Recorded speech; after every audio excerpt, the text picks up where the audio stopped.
Hello guys, welcome to my channel. Bela के मुंह से इस अनएक्सपेक्टेड लव कन्फेशन को सुनकर कार्तिक इमोशनलेस चेहरे के साथ नॉन रिएक्टिव सा हो गया। यह पहली बार था जब बेला ने उसे आई लव यू कहा था। हालांकि वो दोनों एक दूसरे से हर तरीके से करीब आ चुके थे। वो दोनों हस्बैंड वाइफ थे। उन दोनों के दिल, दिमाग और मन में एक दूसरे के लिए काफ़ी फीलिंग्स और प्यार था, मगर उन दोनों ने के कभी भी मुंह से ये चीज़ कन्फेस नहीं की थी। बेला के शिवर करने पर उसके अपने बाहों में सिकुड़ने में हुई हलचल से कार्तिक की तंद्रा टूटी। उसने आंख झुकाकर अपनी डीप इंटेंस ब्लू आइज से देखा, बेला की ओर देखा। बेला बेचैनी के साथ हल्का कांपते हुए उसके आर्म्स और चेस्ट के बीच सिकुड़ती हुई जा रही थी, जैसे मानो वो किसी से डर कर छिपने की कोशिश करते हुए उसके अंदर के समा जाना चाहती हो। कार्तिक इंटेंस एक्सप्रेशन से भरी आंखें बेला को ऐसे देख एक बार फिर से खूंखार और डार्क हो गई। उसने बेला के कमर में हाथ डाल उसे हल्का से ऊपर की ओर लिफ्ट किया और तो बेला ने अपने दोनों पैरों को नेचुरली उसके वेस्ट के इर्द गिर्द रैप कर दिया। बेला की मूवमेंट में अब भी उसकी बेचैनी और डर झलक रही थी। कार्तिक ने उसका बाल और पीठ सहलाकर नर्म लहजे में कहा, wifey just relax and calm down. मैं तुम्हारे पास हूँ और मैंने पहले भी तुम्हें बताया था, जब तक मैं तुम्हारे पास हूँ तब तक कोई तुम्हारा कुछ नहीं बिगाड़ पाएगा। तुम्हें किसी से भी डरने की ज़रूरत नहीं है, बस मुझ पर ट्रस्ट रखो। Your own husband is a predator wifey. If you want to be afraid, then be afraid of me, not from anyone else, cause they all don't deserve to scare my wifey. Okay? Kartik ने कहा, कितना भी बोलने या console करने पर का बेला पर कोई असर नहीं हो रहा, पर बेहद ही मजबूती से कसते जा रहे थे। अनजाने में ही के साथ जितना फोर्स बेला इस वक्त कार्तिक के गर्दन पर अप्लाई कर रही थी, यदि उतना फोर्स उसने किसी दूसरे इंसान पर किया होता तो वो इंसान पक्का दम घुटने के कारण अब तक मर चुका होता। पर कार्तिक का शरीर शायद पत्थर का था, उसे बेला की पकड़ से रत्ती भर भी फर्क नहीं पड़ा। लंबे वक्त तक बेला को कंसोल करने के बाद भी जब बेला शांत नहीं हुई तो कार्तिक ने फोर्सफुली उसका चेहरा अपनी चेस्ट से बाहर निकाला। उसका चेहरा अपने हाथ में भरते हुए कार्तिक ने कुछ पल उसका आंसुओं से भरी मासूम काली आंखों और लाल हो चुके चेहरे को देखा। फिर उसने आगे बढ़कर बेला के कांपते लिप्स अपने गर्म लिप्स के बीच कैप्चर कर लिया। बेला उसके ऐसा करते ही अपनी सूजी हुई आंखों से उसकी ओर देखने लगी, लेकिन कार्तिक ने उसे किस नहीं किया।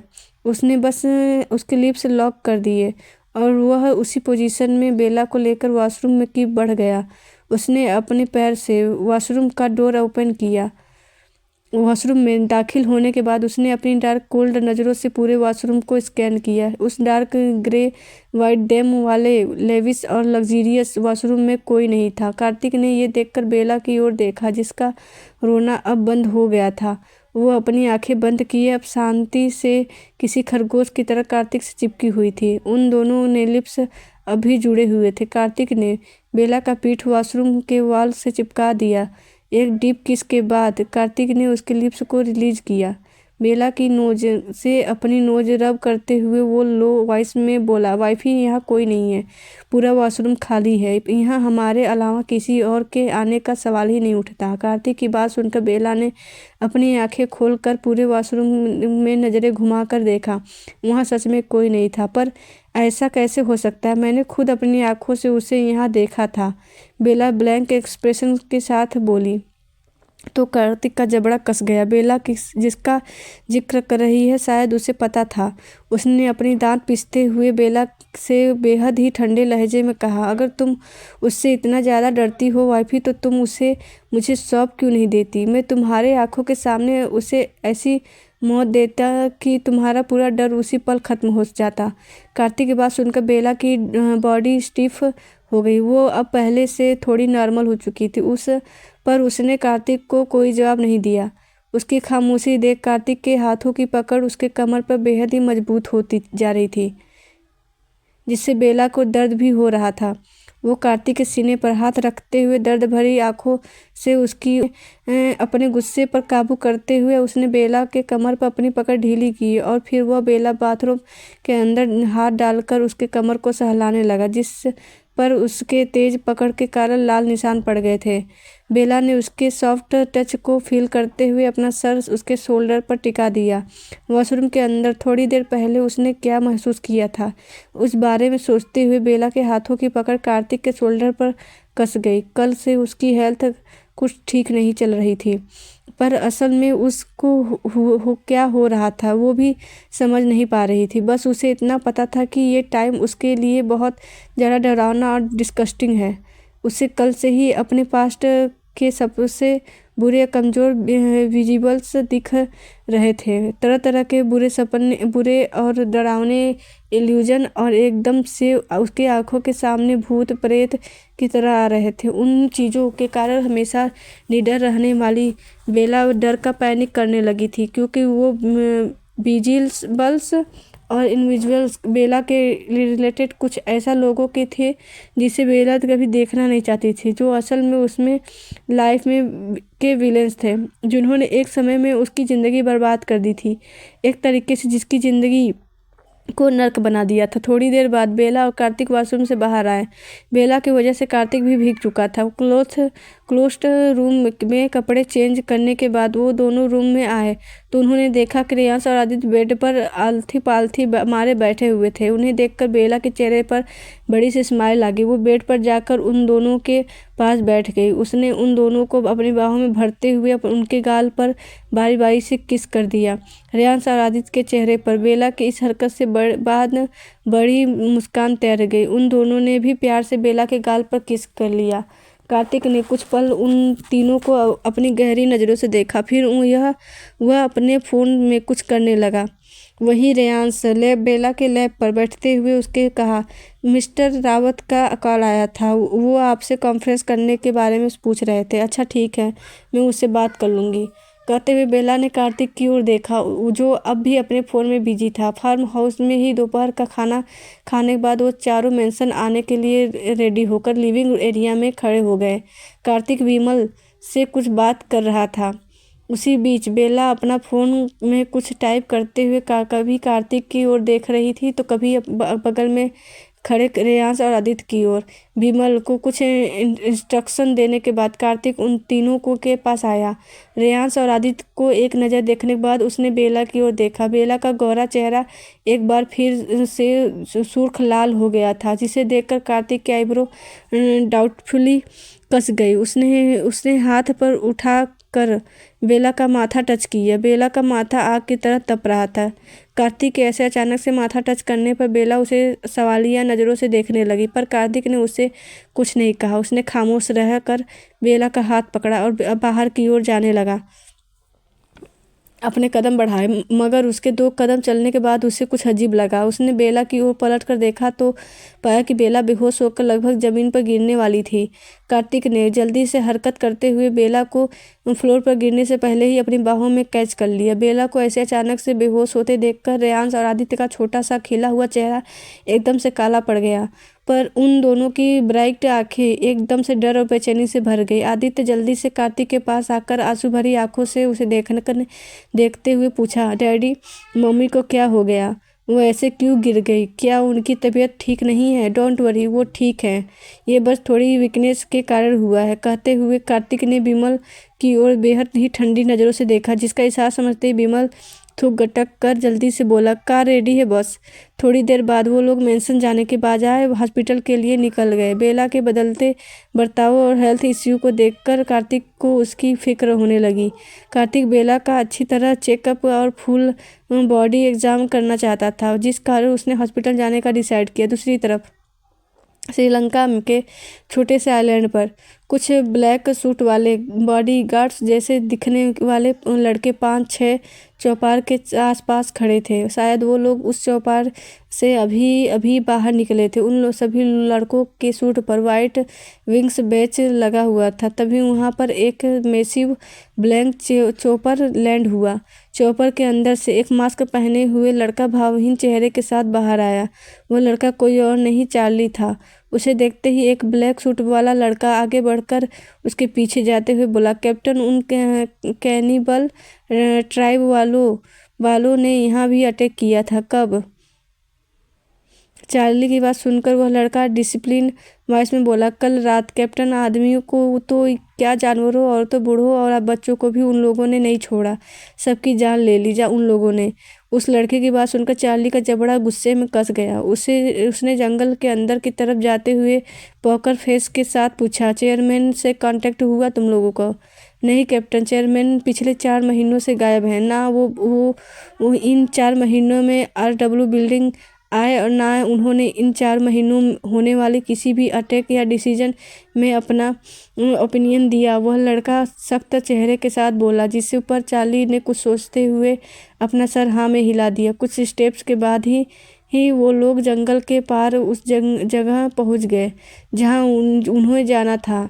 वहाँ एक नज़ारा देखकर चार्ली ने अपनी आंखें बंद कर ली। वहाँ चारों तरफ अनगिनत लोग, बच्चे, पक्षियाँ और जानवरों के लाश फैले हुए थे। वो नज़ारा दिखने में बेहद ही डिस्गस्टिंग और दर्दनाक था। चार्ली ने अपने हाथों की मुट्ठियाँ कसते हुए दांत पीसकर खुद से कहा, ये साले कमीने लोग, इनके अंदर इंसानियत नाम की चीज़ नहीं है। बच्चों और जानवरों तक को नहीं छोड़ा। खुद के भावनाओं को पर और गुस्सों पर कंट्रोल करने के बाद चार्ली ने अपना रुख उस लड़के की ओर करते हुए पूछा, तुम्हें कार्तिक कपूर की इन्वेस्टिगेशन करने के लिए कहा था, उसके बारे में कुछ पता चला? कार्तिक कपूर के बारे में ज़्यादा कुछ तो नहीं पता नहीं कैप्टन, पर ये कुछ इन्फॉर्मेशन मेरे हाथ लगे हैं। मैं भी ये आपके काम आ जाए, वो लड़का बोला। उसने एक ग्रीन फाइल चार्ली की ओर बढ़ा दिया।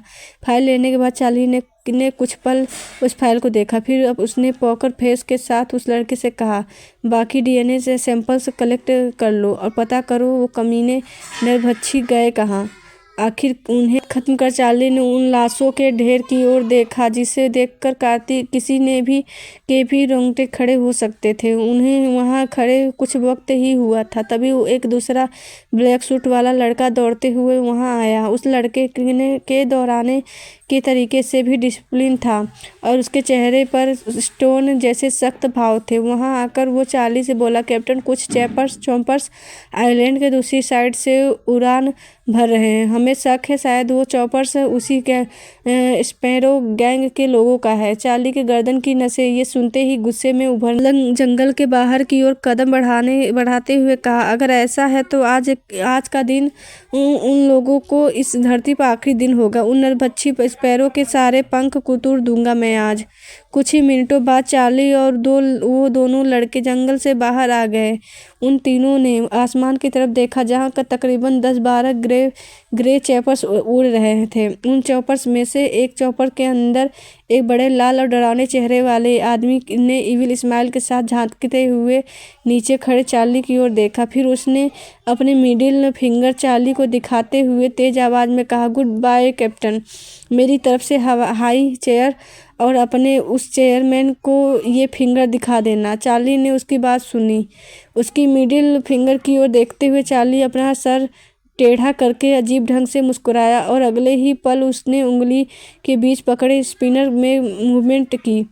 एक तेज स्विच की आवाज़ के साथ उसने उस स्पिनर को चॉपर से झाँक उस आदमी की ओर फेंका। उसके शार्प मेटल स्पिनर का निशाना अचूक था। वो स्पिनर सीधे जाकर अपने निशाने पर लगा और उसने उस चॉपर वाले आदमी का मिडिल फिंगर पूरी तरह काट कर उसके हाथ से अलग कर दिया।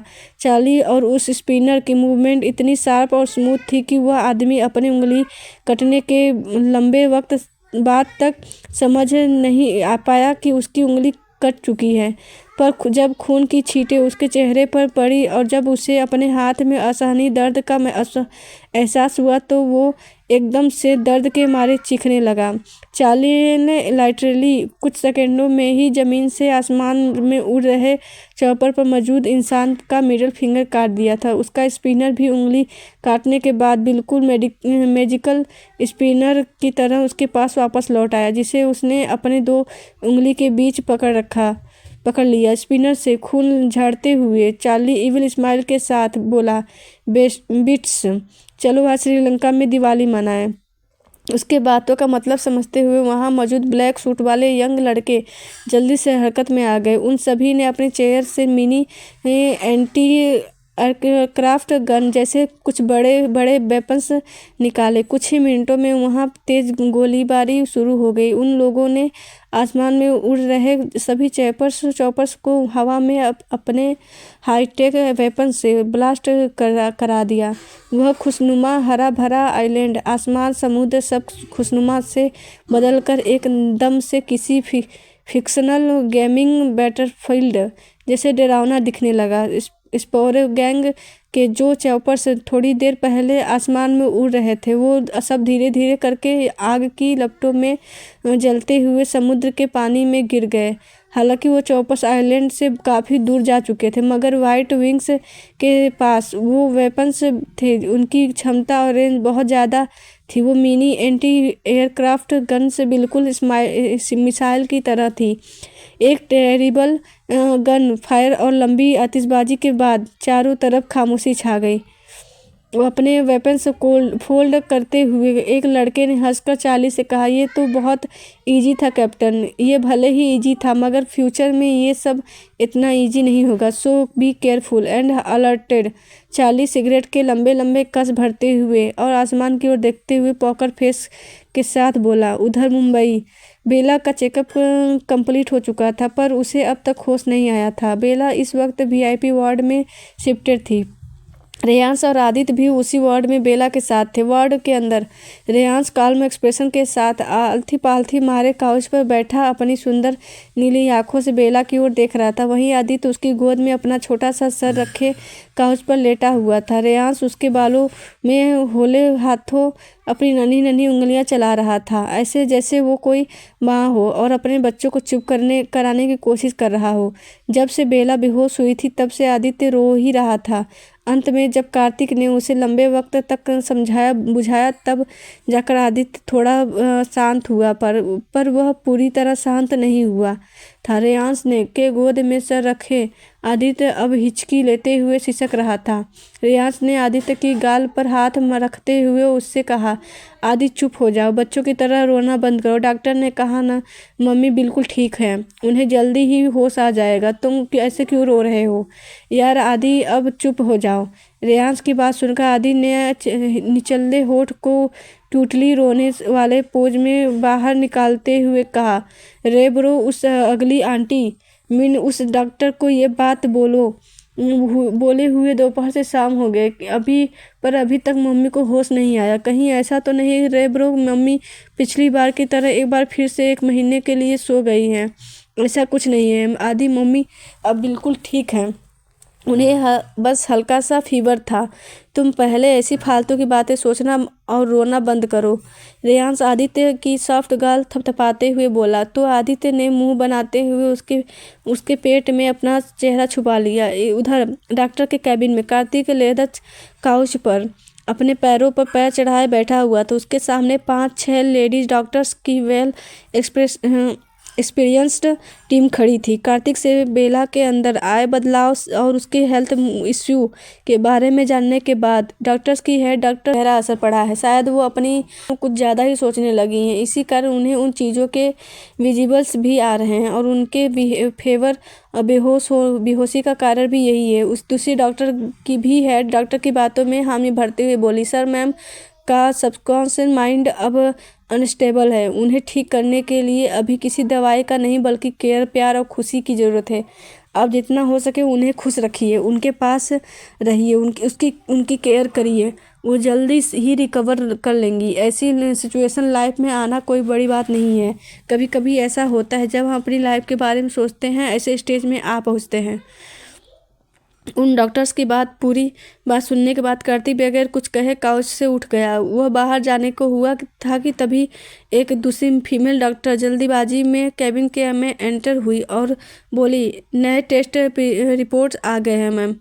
इतना बोल उसने झिझक और सहमी हुई नज़रों से कार्तिक की ओर देखा। फिर उसने अपना सलाइवा गटकते हुए हेड डॉक्टर्स को दी हुई फाइल थमा दी। हेड डॉक्टर ने उस फाइल को लिया और उसे पढ़ना शुरू कर दिया। जो वो डॉक्टर फाइल के डॉक्यूमेंट पढ़ती गई त्यों उसके चेहरे के भाव बदल गए। काले पड़ते चले गए। पूरी फाइल पढ़ने के बाद उसने सहमी हुई नज़रों से कार्तिक की ओर देखा, जो एक नए टेस्ट रिपोर्ट का नाम सुनकर रुक गया था। वो अपनी अंतरात्मा से पूरी हिम्मत और ताकत जुटाकर हेड डॉक्टर ने कार्तिक की ओर वो फाइल बढ़ाते हुए कहा, मिस्टर कपूर, आपकी वाइफ प्रेग्नेंट है।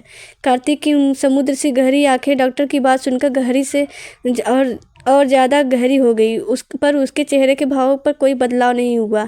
कुछ पल डॉक्टर ने घबराए हुए चेहरे को देखने के बाद उसने डॉक्टर के हाथ से फाइल लेकर उसे पढ़ना शुरू किया। फाइल का आखिरी पेजेज पढ़ते ही कार्तिक ने उस फाइल को अपनी मुट्ठी में भींच लिया। न जाने क्यों उसके चेहरे पर और आंखों में बेला की प्रेगनेंसी के बारे में जानकर खुशी के बजाय गुस्सा नजर आने लगा। धीरे धीरे उसके गुस्से और खूंखार से सफोकेटिव कोल्ड ऑरा के कारण नर्क से बदतर महसूस हो रही थी।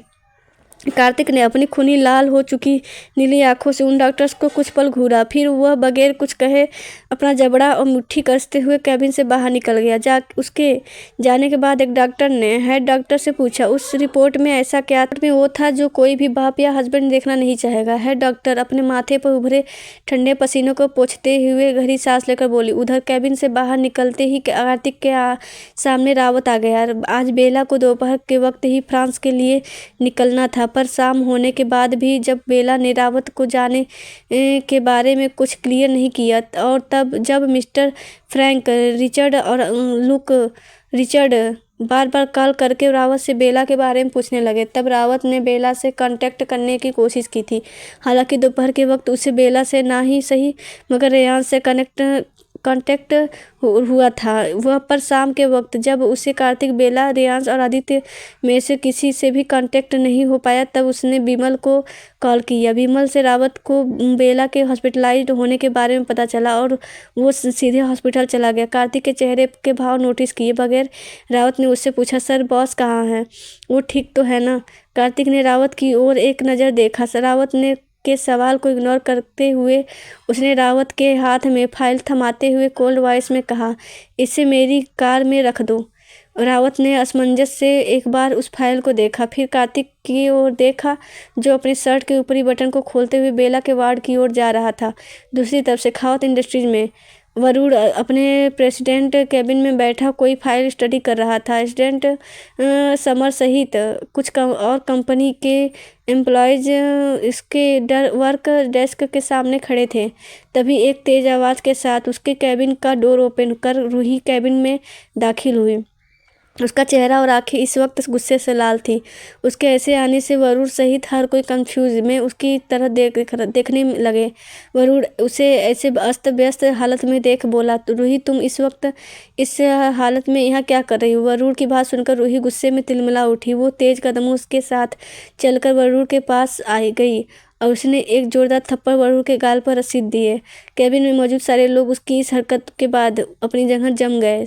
थप्पड़ के कारण वरुण का चेहरा एक साइड झुक गया था। तभी रूही वरुण के वर्क डेस्क पर एक डॉक्यूमेंट्स की फाइल पटकते हुए बोली, तुम इतने गिरे होगे मैंने कभी सोचा नहीं था। वरुण तुम मेरे साथ ऐसा कैसे कर सकते हो तुमने? रूही इतना बोलते ही बीच में ही रुक गई, क्योंकि वरुण उसे अपनी गुस्से से लाल आंखों से बेहद ही खतरनाक तरीके से घूर रहा था।